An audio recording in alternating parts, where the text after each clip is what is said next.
일이 힘든 게 아니라 마음이 무거운 것이다. 어느 날 3명의 석공이 돌을 다듬고 있었다. 한 사람이 그들에게 물었다. 당신은 지금 무엇을 하고 계십니까? 첫 번째 석공은 무표정한 얼굴로 이렇게 말했다. 보면 모르겠습니까? 그냥 돌을 다듬고 있습니다. 두 번째 석공은 피곤한 얼굴로 중얼거렸다. 돈을 벌고 있지요. 하지만 세 번째 석공은 콧노래를 부르며 환하게 말했다. 저는 아름다운 탑을 만들고 있습니다. 같은 일을 하면서도 그 일을 바라보는 시선은 전혀 다릅니다. 우리는 어떤 마음으로 하루하루를 살아가고 있을까요? 일이 우리를 지치게 하는 걸까요? 아니면 마음이 무거운 걸까요? 삶은 누구에게나 힘든 순간을 주지만 그 순간을 어떻게 바라보는가에 따라 그 무게는 달라집니다. 불평은 쉽게 나옵니다. 죽겠네. 또 이 일이야. 하지만 그렇게 말하면 정말로 마음이 더 고단해집니다. 오히려 성질이 고약해지고 관계도 흐려지고 결국 자신을 깎아먹게 되죠. 마음이 흔들리는 이유는 바깥이 아니라 내면의 중심이 약해졌기 때문입니다.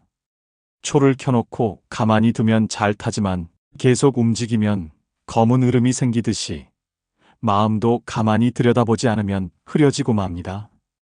그것이 바로 카르마입니다. 우리가 욕심과 분노를 품으면 주변에 흐려진 에너지가 생기고 그것이 우리 숨통을 조이게 됩니다. 그래서 삶은 내면에서부터 가볍게 만들어야 합니다.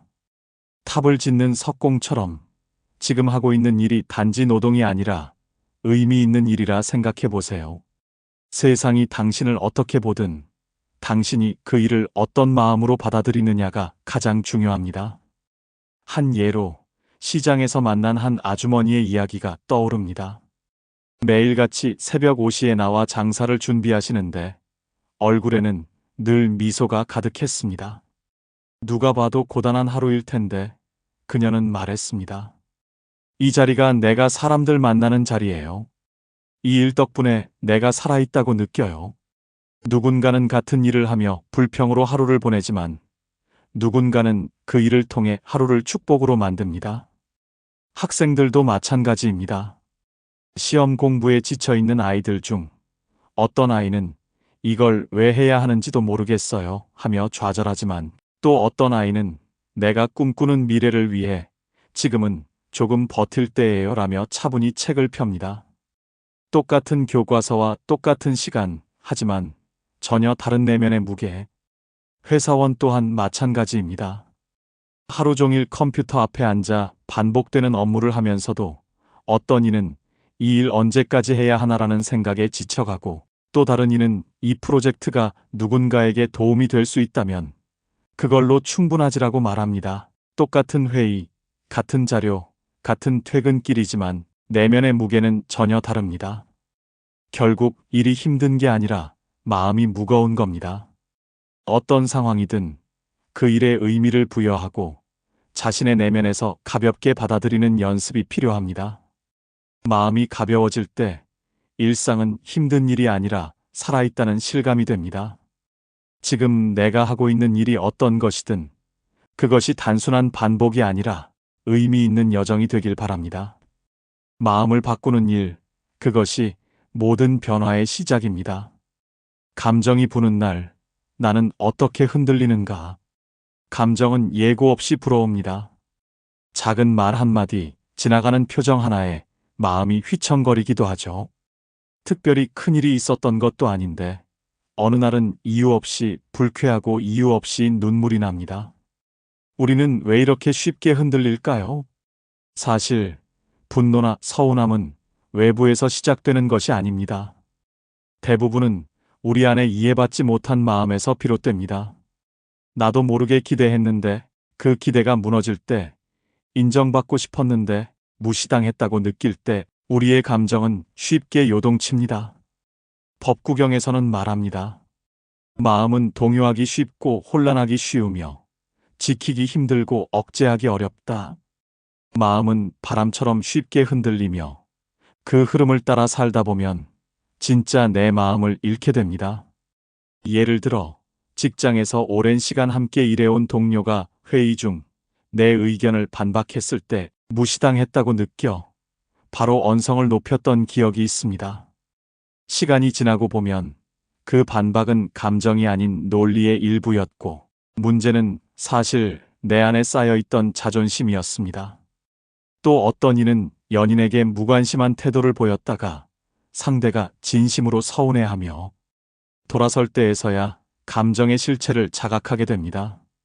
미처 몰랐던 내 감정이 결국 소중한 관계를 멀어지게 만든 것이죠. 이처럼 감정은 내면 깊숙이 자리 잡고 있다가 작은 틈을 타고 올라옵니다. 그때 필요한 것은 억누름이 아니라 알아차림입니다. 아, 지금 내가 화가 났구나. 지금 내가 서운했구나.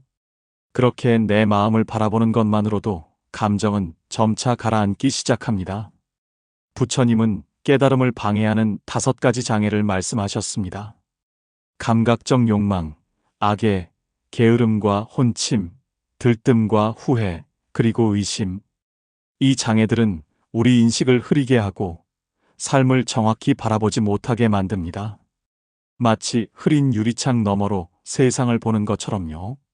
하지만 믿음, 바른 노력, 알아차림, 집중, 지혜와 함께하는 마음은 다릅니다. 맑은 창을 닦듯 내 마음을 깨끗이 비추고 상황을 있는 그대로 받아들이는 힘을 줍니다.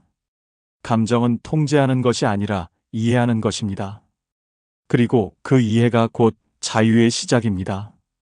나를 잃고 타인을 좇는 마음에서 벗어나기. 우리는 자주 이렇게 생각합니다. 나는 왜 이렇게 자존감이 낮을까? 그 질문 속엔 타인의 시선에 너무 많이 흔들리는 마음이 숨어 있습니다. 자존감은 나를 향한 평가인데 우리는 그 평가를 늘 남에게 맡기고 살아가곤 하죠. 가장 흔한 예는 SNS에서 나타납니다. 누군가의 화려한 일상, 누군가의 성공한 모습, 누군가의 완벽한 가족을 보며 나는 왜 저렇게 살지 못할까 하고 스스로를 비교합니다. 그리고 그 비교는 곧 열등감으로 바뀝니다. 자존감은 점점 낮아지고 마음은 갈수록 움츠러듭니다. 하지만 자존감은 본래 타인과의 비교에서 생겨나는 것이 아닙니다. 나 스스로를 얼마나 존중하느냐, 있는 그대로의 나를 받아들이느냐에서 출발합니다. 부처님께서는 말씀하셨습니다. 모든 존재는 본래 거룩하고 고귀한 불성을 가지고 있다. 이 말은 나도 누군가 못지않게 존귀한 존재라는 뜻입니다. 내가 나를 귀하게 여기지 않으면 세상은 결코 나를 귀하게 보지 않습니다. 자존감은 나의 태도에서 시작됩니다. 학생들이 성적에 따라 자신을 판단할 때, 친구와 비교해서 자책할 때, 부모의 기대에 부응하지 못해 주눅들 때, 그 모든 순간에 우리는 스스로를 외면하고 있는 겁니다. 지금 이대로도 괜찮아라고 말해주는 사람이 단 한 명이라도 있었다면 많은 아이들이 조금은 덜 흔들렸을 것입니다. 직장에서도 마찬가지입니다. 상사의 말 한마디에 쉽게 무너지는 이유는 내 안에 나는 괜찮은 사람이다라는 믿음이 약해졌기 때문입니다. 일이 잘 안 풀릴 때, 실수했을 때 우리는 자기 자신을 가장 먼저 비난합니다. 그렇게 자기 비판이 쌓이면 마음이 금방 바닥을 칩니다. 자존감을 회복하려면 비교를 멈추고 기준을 바꿔야 합니다. 남이 나를 어떻게 보느냐가 아니라 내가 나를 어떻게 대하느냐에 집중해야 합니다. 있는 그대로의 나를 존중하는 것이 진정한 자존감의 시작입니다.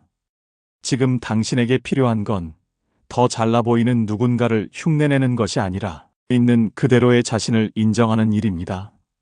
그것이 타인의 시선을 넘어서 진짜 나로 사는 첫 걸음이 됩니다. 긍정은 선택이다. 내 삶의 문을 여는 말. 우리는 살아가며 매일같이 선택의 순간과 마주합니다. 눈앞에 닥친 일들, 예상치 못한 사고, 작은 오해, 어긋난 계획들 속에서 우리는 한 가지를 선택해야 합니다. 이 상황을 부정할 것인가 아니면 긍정하며 받아들일 것인가. 이 두 갈래의 길에서 삶의 방향은 달라집니다. 긍정은 감정을 억누르고 억지로 웃는 것이 아닙니다. 지금의 상황을 있는 그대로 바라보며 그럴 수도 있지라고 마음을 내려놓는 연습입니다. 때로는 실패도, 아픔도, 후회도 삶의 일부로 받아들이는 태도 말이지요. 이 받아들임에서부터 비로소 진짜 변화가 시작됩니다. 한 청년이 있었습니다. 입사 시험에 여러 번 떨어지고 연애도 끝나고 부모님과의 관계도 소원해져 가는 중이었습니다. 그는 말했다고 합니다. 왜 나만 이런 일이 계속 일어날까? 그런데 어느 날 우연히 불교 강연에서 이런 말을 들었다고 해요. 세상은 나를 중심으로 돌아가지 않는다. 그럼에도 불구하고 나에게 주어진 이 시간을 사랑할 수 있을 때 삶이 달라진다. 그날 이후 그는 일상의 작은 순간들을 다르게 보기 시작했습니다. 불교에서는 진언이라는 개념이 있습니다. 단지 주문을 외우는 것이 아니라 바른 말과 생각으로 내 마음을 정화하는 말입니다. 우리가 일상 속에서 무심코 하는 한마디 고마워요, 수고했어요, 괜찮아요 같은 말들이 곧 진언이 될 수 있습니다. 이 말들이 우리 마음을 바꾸고 주변의 분위기를 바꾸고 결국 인생의 질을 바꿉니다. 우리는 감정의 파도에 휘둘릴 수밖에 없습니다. 하지만 그 순간 알아차릴 수 있다면 반응을 선택할 수 있습니다. 화가 치밀 때 왜 나한테 이래? 라고 하기보다는 그럴 수도 있지라고 말해보는 것. 일이 안 풀릴 때 이래서 안 돼가 아니라 이 정도면 다행이야 라고 속삭여보는 것. 이 사소한 마음의 방향 전환이 내 삶의 무게를 바꾸는 시작입니다. 그리고 중요한 것은 이 긍정은 단지 나를 위한 것이 아니라는 사실입니다. 내가 긍정적인 말을 하면 그 말은 결국 다른 사람에게도 전달됩니다. 힘들어 보이는 동료에게 괜찮아요, 제가 도울게요 라고 한마디 건네는 것. 실수한 아이에게 괜찮아, 실수할 수도 있지라고 말해주는 것. 이 말들이 모여서 관계를 치유하고 세상을 따뜻하게 만듭니다. 삶은 완벽하지 않습니다. 완벽할 필요도 없습니다. 다만 내가 어떤 시선으로 이 삶을 바라보느냐에 따라 같은 현실이 전혀 다른 의미를 가질 수 있습니다. 부처님께서는 말씀하셨습니다. 마음이 곧 세상이다. 긍정의 문을 열어보세요.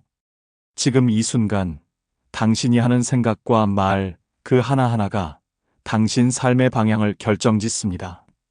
그리고 그 열쇠는 바로 당신의 마음 속에 있습니다. 감사합니다. 지혜의 말 한마디는 언제나 당신을 응원합니다.